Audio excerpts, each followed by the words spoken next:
CBSE new vacancy 2023 के आज के इस वीडियो में आपका स्वागत है। आज के इस वीडियो में हम लोग देखेंगे जीके जीएस का प्रैक्टिस सेट का वीवीआई ऑब्जेक्टिव क्वेश्चन। तो चलिए वीडियो को शुरू करते हैं। हाँ, तो मेरा पहला जो प्रश्न हुआ है, पादप रोगों का सबसे उत्तरदायी कारक कौन है? पादप रोगों का सबसे उत्तरदायी कारक कौन है? इसके जो राइट आंसर हो जाएंगे वो हो जाएगा ऑप्शन नंबर डी, इसका फफूंदी। चलते हैं अगले प्रश्न की ओर। अगला जो प्रश्न है वह है, नींबू का डाईबैक रोग किसकी कमी से होता है? नींबू का डाईबैक रोग किसकी कमी से होता है? इसके जो राइट आंसर हो जाएंगे वो हो जाएगा हमारा ऑप्शन नंबर ए, तांबा की कमी से। चलते हैं अगले प्रश्न की ओर। अगला जो प्रश्न है वह है, भारत में पंचायती राज प्रणाली संविधान के किस अनुच्छेद के निर्देश के अंतर्गत शुरू की गई थी? इसके जो राइट आंसर हो जाएंगे वो हो जाएगा ऑप्शन नंबर बी, इसका करेक्ट हो जाएगा 40। चलते हैं अगले प्रश्न की ओर। अगला जो प्रश्न है वह है, पहले अविश्वास प्रस्ताव और दूसरे अविश्वास प्रस्ताव के बीच कितना अंतर होना चाहिए? इसके जो राइट आंसर हो जाएंगे वो हो जाएगा ऑप्शन नंबर सी, 6 महीने। चलते हैं अगले प्रश्न की ओर। अगला जो प्रश्न है वह है, केंद्र में द्वैध शासन किस अधिनियम के अंतर्गत स्थापित किया गया? केंद्र में द्वैध शासन किस अधिनियम के अंतर्गत स्थापित किया गया? इसके जो राइट आंसर हो जाएंगे वो हो जाएगा ऑप्शन नंबर सी, इसका करेक्ट हो जाएगा भारत सरकार अधिनियम 1935। चलते हैं अगले प्रश्न की ओर। अगला प्रश्न है, भारत में पहली बार लोक सेवा आयोग की स्थापना किस अधिनियम के तहत हुई थी? इसका करेक्ट आंसर जो हो जाएगा वो हो जाएगा option number C, government of India act 1919। चलते हैं अगले प्रश्न की ओर। अगला प्रश्न है, अशोक मेहता समिति ने पंचायती राज के लिए किस प्रतिमान की संस्कृति की थी? अशोक मेहता समिति ने पंचायती राज के लिए किस प्रतिमान की संस्तुति की थी? इसका जो राइट आंसर हो जाएगा वो हो जाएगा ऑप्शन नंबर बी, द्विस्तरीय। चलते हैं अगले प्रश्न की ओर। अगला जो प्रश्न है वह है, पंचायती राज प्रणाली किस सिद्धांत पर आधारित है? इसके जो राइट आंसर हो जाएंगे वो हो जाएगा ऑप्शन नंबर बी, इसका करेक्ट हो जाएगा विकेंद्रीकरण। चलते हैं अगले प्रश्न की ओर। अगला जो प्रश्न है वह ग्राम न्यायालय कहलाता है। ग्राम न्यायालय कहलाता है। इसका जो राइट आंसर हो जाएगा वो हो जाएगा ऑप्शन नंबर बी, इसका करेक्ट हो जाएगा न्याय पंचायत। चलते हैं अगले प्रश्न की ओर। अगला प्रश्न है, कौन से अनुच्छेद के अंतर्गत भारत का सर्वोच्च न्यायालय नागरिकों के मौलिक अधिकार की रक्षा करता है? इसके जो राइट आंसर हो जाएंगे दोस्तों वो हो जाएगा हमारा ऑप्शन नंबर सी, इसका करेक्ट हो जाएगा अनुच्छेद 32। चलते हैं अगले प्रश्न की ओर। अगला जो प्रश्न है वो है, भारतीय संविधान के किस अनुच्छेद के अंतर्गत वित्तीय आयोग का गठन का प्रावधान है? भारतीय संविधान के किस अनुच्छेद के अंतर्गत वित्तीय आयोग का गठन का प्रावधान है? इसके जो राइट आंसर हो जाएंगे वो हो जाएगा ऑप्शन नंबर सी, इसका करेक्ट हो जाएगा अनुच्छेद 280। चलते हैं अगले प्रश्न की ओर। अगला प्रश्न है, बजाज नियंत्रण का संबंध किस सुल्तान के साथ था? बजाज नियंत्रण का संबंध किस सुल्तान के साथ था? इसके जो राइट आंसर हो जाएंगे वो हो जाएगा option number D, Alauddin Khilji. चलते हैं अगले प्रश्न की ओर। अगला प्रश्न है, इंग्लैंड के हाउस ऑफ कॉमन्स द्वारा भारत के किस गवर्नर जनरल पर महाभियोग चलाया गया था? इंग्लैंड के हाउस ऑफ कॉमन्स द्वारा भारत के किस गवर्नर जनरल पर महाभियोग चलाया गया था? इसका जो राइट आंसर हो जाएगा वो हो जाएगा हमारा option number A, Warren Hastings. चलते हैं अगले प्रश्न की ओर। अगला प्रश्न है, मंत्रिमंडल सामूहिक रूप से उत्तरदायी है। मंत्रिमंडल सामूहिक रूप से उत्तरदायी है। इसके जो राइट आंसर हो जाएंगे वो हो जाएगा ऑप्शन नंबर सी, लोकसभा के प्रति। चलते हैं अगले प्रश्न की ओर। अगला प्रश्न है, हाउस ऑफ द पीपुल को लोकसभा का नाम किस वर्ष दिया गया? हाउस ऑफ द पीपुल को लोकसभा का नाम किस वर्ष दिया गया? इसके जो राइट आंसर हो जाएंगे वो हो जाएगा ऑप्शन नंबर ए, इसका करेक्ट हो जाएगा 1954। चलते हैं अगले प्रश्न की ओर। अगला जो प्रश्न है वह है, गोपथ किस वेद का ब्राह्मण ग्रंथ है? गोपथ किस वेद का ब्राह्मण ग्रंथ है? इसके जो राइट आंसर हो जाएंगे दोस्तों वो हो जाएगा हमारा ऑप्शन नंबर डी, अर्थवेद। चलते हैं अगले प्रश्न की ओर। अगला प्रश्न है, कुतुब मीनार का जैसे हम आज उसे देखते हैं अंततः पुनर्निर्माण किया गया था? इसके जो राइट आंसर हो जाएंगे वो हो जाएगा option number D, Firoz Tughlaq द्वारा। चलते हैं अगले प्रश्न की ओर। अगला जो प्रश्न है वह है, निम्नलिखित में से किसने सबसे पहले यह बताया था कि पृथ्वी गोल है? किसने बताया था कि पृथ्वी गोल है सबसे पहले? इसके जो राइट आंसर हो जाएंगे दोस्तों वो हो जाएगा ऑप्शन नंबर डी, स्टेवो। चलते हैं अगले प्रश्न की ओर। स्टेवो अगला प्रश्न है, सॉरी, इसके जो राइट आंसर हो जाएंगे वो हो जाएगा ऑप्शन नंबर ए, इसका राइट हो जाएगा अरस्तु। चलते हैं अगले प्रश्न की ओर। अगला जो प्रश्न है वह है, ज्वालामुखी पर्वत माउंट सेंट हेलेंस कहाँ स्थित है? ज्वालामुखी पर्वत माउंट सेंट हेलेंस कहाँ स्थित है? इसके जो राइट आंसर हो जाएंगे वो हो जाएगा ऑप्शन नंबर डी, संयुक्त राज्य अमेरिका। चलते हैं अगले प्रश्न की ओर। अगला जो प्रश्न है वह निम्नलिखित में से कौन सा एक जैव मंडलीय आरक्षित क्षेत्र नहीं है? निम्नलिखित में से कौन सा एक जैव मंडलीय आरक्षित क्षेत्र नहीं है? इसके जो राइट आंसर हो जाएंगे वो हो जाएगा ऑप्शन नंबर डी, इसका राइट हो जाएगा नल्लावली। चलते अगले प्रश्न की ओर। अगला प्रश्न है, रासायनिक परिवर्तन की प्रक्रिया है? रासायनिक परिवर्तन की प्रक्रिया है। इसके जो राइट आंसर हो जाएंगे वो हो जाएगा ऑप्शन नंबर सी, मोटर कारों में पेट्रोल का दहन। चलते हैं अगले प्रश्न की ओर। अगला जो प्रश्न है वह गांधी सागर बांध निम्नलिखित में से किसका भाग है? गांधी सागर बांध निम्नलिखित में से किसका भाग है?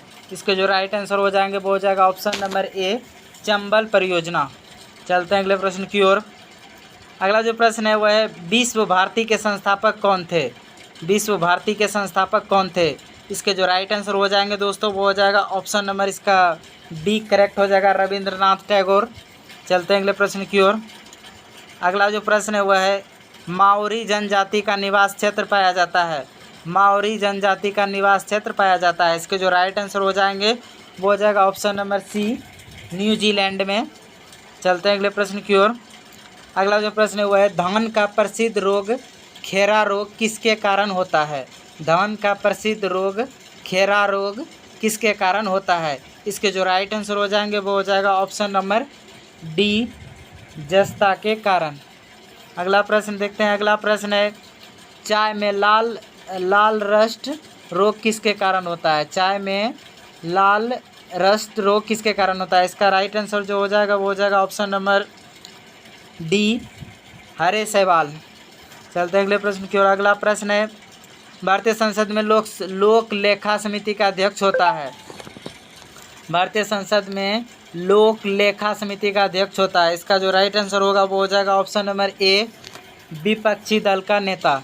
चलते हैं अगले प्रश्न की ओर। अगला जो प्रश्न है वह भारत की प्रमुख वाणिज्य फसलें हैं? इसके जो राइट आंसर हो जाएंगे वो हो जाएगा ऑप्शन नंबर बी, कपास, तिलहन, जूट और गन्ना। चलते हैं अगले प्रश्न की ओर। अगला प्रश्न है, अपनी प्रसार नीति के कारण भारत का नेपोलियन कहलाने वाला राजा था? इसका जो राइट आंसर हो जाएगा वो हो जाएगा ऑप्शन नंबर डी, समुद्रगुप्त। चलते हैं अगले प्रश्न की ओर। अगला जो प्रश्न है, उस खाद्य फसल का नाम बताइए जो भारत में सबसे अधिक उपज देता है? उस खाद्य फसल का नाम बताइए जो भारत में सबसे अधिक उपज देता है। इसके जो राइट आंसर हो जाएंगे वो हो जाएगा ऑप्शन नंबर डी, हो जाएगा करेक्ट, चावल। चलते हैं अगले प्रश्न की ओर। अगला प्रश्न है, जो जी ला दराज जोड़ता है? जो जी ला दराज जोड़ता है। इसके जो राइट आंसर हो जाएंगे वो हो जाएगा ऑप्शन नंबर ए, श्रीनगर और लेह को। चलते हैं अगले प्रश्न की ओर। अगला जो प्रश्न है वह है, स्वराज पार्टी की स्थापना किस वर्ष हुई थी? स्वराज पार्टी की स्थापना किस वर्ष हुई थी? इसके जो राइट आंसर हो जाएंगे दोस्तों वो हो जाएगा ऑप्शन नंबर सी, 1923। चलते हैं अगले प्रश्न की ओर। अगला प्रश्न है, निम्नलिखित राज्यों में से किस एक का कुल वन क्षेत्र न्यूनतम है? निम्नलिखित राज्यों में से किस राज्य का कुल वन क्षेत्र न्यूनतम है? इसके जो राइट आंसर हो जाएंगे दोस्तों वो हो जाएगा ऑप्शन नंबर सी, इसका करेक्ट हो जाएगा हरियाणा। चलते हैं अगले प्रश्न की ओर। अगला प्रश्न है, निम्नलिखित में से कौन सा एक क्षेत्र 1857 के विद्रोह से प्रभावित नहीं था? निम्नलिखित में से कौन सा एक क्षेत्र 1857 के विद्रोह से प्रभावित नहीं था? इसके जो राइट आंसर हो जाएंगे दोस्तों वो हो जाएगा ऑप्शन नंबर बी, इसका करेक्ट हो जाएगा चित्तौड़। चलते हैं अगले प्रश्न की ओर। अगला जो प्रश्न है वह निम्नलिखित में से कौन फेबियन आंदोलन का प्रस्तावक था। निम्नलिखित में से कौन फेबियन आंदोलन का प्रस्तावक था। इसके जो राइट आंसर हो जाएंगे वो हो जाएगा ऑप्शन नंबर ए, इसका राइट हो जाएगा एनी बेसेंट। चलते हैं अगले प्रश्न की ओर। अगला जो प्रश्न है वह है कामागाटामारू क्या है। इसके जो राइट आंसर हो जाएंगे वो हो जाएगा ऑप्शन नंबर सी, कनाडा यात्री पर निकला जलपोत था। चलते हैं अगले प्रश्न की ओर। अगला जो प्रश्न है वह निम्नलिखित में से किसने वर्नाक्यूलर प्रेस एक निरस्त किया। निम्नलिखित में से किसने वर्नाक्यूलर प्रेस एक निरस्त किया था। इसके जो राइट आंसर हो जाएंगे वो हो जाएगा option number B, Lord Ripon. चलते हैं अगले प्रश्न की ओर। अगला जो प्रश्न है वह है 1931 ईस्वी में कांग्रेस के कराची अधिवेशन में मूल अधिकार पर प्रस्ताव का प्रारूप निम्नलिखित में से किसने बनाया। 1931 ईस्वी में कांग्रेस के कराची अधिवेशन में मूल अधिकारों पर प्रस्ताव का प्रारूप निम्नलिखित में से किसने बनाया। इसके जो राइट आंसर हो जाएंगे वो हो जाएगा ऑप्शन नंबर सी, इसका करेक्ट हो जाएगा राजेंद्र प्रसाद। चलते हैं अगले प्रश्न की ओर। अगला प्रश्न है किस कांग्रेस सत्र में कार्यकारी कमेटी को सविनय अवज्ञा आंदोलन प्रारंभ करने का अधिकार दिया गया था। किस कांग्रेस सत्र में कार्यकारी कमेटी को सविनय अवज्ञा आंदोलन प्रारंभ करने का अधिकार दिया गया था। इसके जो राइट आंसर हो जाएंगे वो हो जाएगा ऑप्शन नंबर सी, लखनऊ सत्र। चलते हैं अगले प्रश्न की ओर। अगला जो प्रश्न है वह वर्ष 1939 में कांग्रेस को छोड़ने के पश्चात सुभाष चंद्र बोस ने किस दल की स्थापना की। इसके जो राइट आंसर हो जाएंगे वो हो जाएगा ऑप्शन नंबर डी, इसका करेक्ट हो जाएगा फॉरवर्ड ब्लॉक। चलते हैं अगले प्रश्न की ओर। अगला जो प्रश्न है वह एनु जनजाति कहाँ पाई जाती है। एनु जनजाति कहाँ पाई जाती है। इसके जो राइट आंसर हो जाएंगे वो हो जाएगा ऑप्शन नंबर बी, जापान। चलते हैं अगले प्रश्न की ओर। अगला प्रश्न है अधिकतर भारतीयों का संबंध किस समूह से है। अधिकतर भारतीयों का संबंध किस समूह से है। इसके जो राइट आंसर हो जाएंगे वो हो जाएगा ऑप्शन नंबर सी, ऑस्ट्रेलियाड। चलते हैं अगले प्रश्न की ओर। अगला प्रश्न है दीन ए इलाही बनाने का मूल उद्देश्य था। दीन ए इलाही बनाने का मूल उद्देश्य था। आपको बता दें कि यह जो धर्म था यह अकबर चलाए थे। दीन ए इलाही बनाने का मूल उद्देश्य था। इसका जो राइट आंसर हो जाएगा वो हो जाएगा ऑप्शन नंबर ए, विश्व बंधुत्व। चलते हैं अगले प्रश्न की ओर। अगला प्रश्न है पश्चिम बंगाल में रानीगंज का संबंध है। पश्चिम बंगाल में रानीगंज का संबंध है। इसके जो राइट आंसर हो जाएंगे वो हो जाएगा ऑप्शन नंबर ए, कोयला क्षेत्र से। चलते हैं अगले प्रश्न की ओर।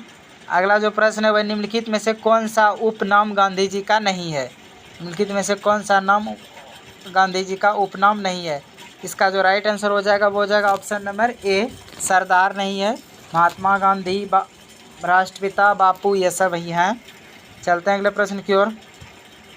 अगला प्रश्न है निम्नलिखित चार वेदों में से एक में जादुई माया और वशीकरण का वर्णन किस में पाया जाता है। जादुई माया और वशीकरण का वर्णन किस में पाया जाता है। इसका जो राइट आंसर हो जाएगा दोस्तों वो हो जाएगा हमारा ऑप्शन नंबर सी, अथर्ववेद में हम लोग जादू टोना और वशीकरण के बारे में जानते हैं। चलते हैं अगले प्रश्न की ओर। अगला प्रश्न निम्नलिखित किस अर्थशास्त्री को नोबेल पुरस्कार से सम्मानित किया जा चुका है। निम्नलिखित किस अर्थशास्त्री को नोबेल पुरस्कार से सम्मानित किया जा चुका है।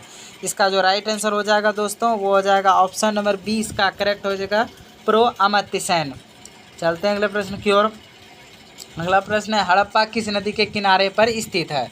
हड़प्पा किस नदी के किनारे पर स्थित है। इसके जो राइट आंसर हो जाएंगे दोस्तों वो हो जाएगा हमारा ऑप्शन नंबर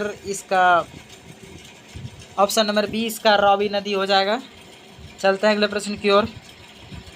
अगला प्रश्न है संसद द्वारा संकट काल की घोषणा का अनुमोदन कितनी अवधि के अंतराल में होना आवश्यक है। संसद द्वारा संकट काल की घोषणा का अनुमोदन कितनी अवधि के अंतराल में होना आवश्यक है। इसके जो राइट आंसर हो जाएंगे वो हो जाएगा ऑप्शन नंबर डी, इसका करेक्ट हो जाएगा 1 माह। चलते हैं अगले प्रश्न की ओर। अगला प्रश्न निम्नलिखित में से कौन भारत के राष्ट्रपति की इच्छा तक ही पद पर बने रह सकते हैं। इसके जो राइट आंसर हो जाएंगे वो हो जाएगा ऑप्शन नंबर ए, राज्यपाल। जो कि राष्ट्रपति की इच्छा तक ही पद पर बने रह सकते हैं, वह चाहे तो उसे निकाल सकते हैं। अगला प्रश्न देखते हैं। अगला प्रश्न है, निम्नलिखित में से किसको संविधान द्वारा मौलिक अधिकारों को लागू करने का शक्ति दी गई है? निम्नलिखित में से किसको संविधान द्वारा मौलिक अधिकारों को लागू करने की शक्ति दी गई है? इसके जो राइट आंसर हो जाएंगे वो हो जाएगा ऑप्शन नंबर डी, सर्वोच्च न्यायालय एवं उच्च न्यायालय को। चलते हैं अगले प्रश्न की ओर। अगला प्रश्न है, किसी अर्थव्यवस्था में मुद्रा के मूल्य और कीमत स्तर के बीच संबंध होता है? इसके जो राइट आंसर हो जाएंगे वो हो जाएगा ऑप्शन नंबर बी, प्रतिलोम। चलते हैं अगले प्रश्न की ओर। अगला प्रश्न, सार्वजनिक ऋण पर ब्याज किसका भाग है? सार्वजनिक ऋण पर ब्याज किसका भाग है? इसके जो राइट आंसर हो जाएंगे वो हो जाएगा ऑप्शन नंबर बी, इसका करेक्ट हो जाएगा सरकार द्वारा अंतरण भुगतान।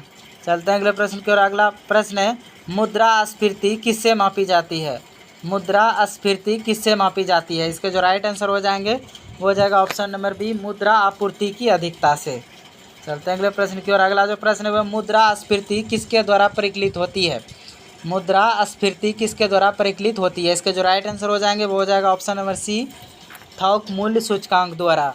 चलते हैं अगले प्रश्न की ओर। अगला प्रश्न है, निम्नलिखित में से कौन सी गैर संवैधानिक संस्था है? तो इसका जो राइट आंसर हो जाएगा वो हो जाएगा ऑप्शन नंबर ए, योजना आयोग। चलते हैं अगले प्रश्न की ओर। अगला प्रश्न है, भारतीय सांख्यिकी संगठन ISI का मुख्यालय कहाँ है? भारतीय सांख्यिकी संगठन का मुख्यालय कहाँ स्थित है? इसके जो राइट आंसर हो जाएंगे वो हो जाएगा ऑप्शन नंबर डी, कोलकाता। चलते हैं अगले प्रश्न की ओर। अगला प्रश्न है, गरीबी उन्मूलन का नारा किस पंचवर्षीय योजना में दिया गया था? गरीबी उन्मूलन का नारा किस पंचवर्षीय योजना में दिया गया था? इसके जो राइट आंसर हो जाएंगे दोस्तों वो हो जाएगा ऑप्शन नंबर सी, पंचम पंचवर्षीय योजना में, पंचम पंचवर्षीय योजना में। अगला प्रश्न है, राष्ट्रीय कृषि ग्रामीण विकास बैंक की स्थापना किस पंचवर्षीय योजना की अवधि में की गई थी? राष्ट्रीय कृषि ग्रामीण विकास बैंक की स्थापना किस पंचवर्षीय योजना की अवधि में की गई थी? इसके जो राइट आंसर हो जाएंगे वो हो जाएगा ऑप्शन नंबर सी, छठी पंचवर्षीय योजना। चलते हैं अगले प्रश्न की ओर। अगला प्रश्न है, नरसिंघम समिति ने देश में बैंकिंग राज्य को कितने स्तरीय बनाने की प्रस्तुति दी? नरसिंघम समिति ने देश में बैंकिंग राज्य को कितने स्तरीय बनाने की संस्तुति की थी? इसके जो राइट आंसर हो जाएंगे वो हो जाएगा ऑप्शन नंबर सी, इसका करेक्ट हो जाएगा 4। चलते हैं अगले प्रश्न की ओर। अगला प्रश्न है, तारपोर समिति निम्नलिखित में से किससे संबंधित थी? तारपोर समिति निम्नलिखित में से किससे संबंधित थी? इसके जो राइट आंसर हो जाएंगे वो हो जाएगा ऑप्शन नंबर बी, इसका करेक्ट हो जाएगा पूर्ण पूंजी लेखा परिवर्तनीयता। चलते हैं अगले प्रश्न की ओर। अगला प्रश्न, निम्नलिखित में से कौन सी समिति गरीबी रेखा के निर्धारण से संबंधित है? इसके जो राइट आंसर हो जाएंगे वो हो जाएगा ऑप्शन नंबर ए, तेंदुलकर समिति। चलते हैं अगले प्रश्न की ओर। अगला प्रश्न, लोहे की वस्तुओं में जंग क्या बनने से लग जाती है? इसके जो राइट आंसर हो जाएंगे वो हो जाएगा ऑप्शन नंबर बी, फेरस और फेरिक हाइड्रोक्साइड का मिश्रण के कारण। चलते हैं अगले प्रश्न की ओर, जो इस वीडियो का लास्ट प्रश्न है, रासायनिक रूप से शुष्क हिम क्या है? इसके जो राइट आंसर हो जाएंगे वो हो जाएगा ऑप्शन नंबर बी, ठोस कार्बन डाइऑक्साइड। तो यह था इस वीडियो के कुल 64 प्रश्न। तो मिलते हैं इसी तरह के अगले वीडियो में, तब तक के लिए जय हिंद।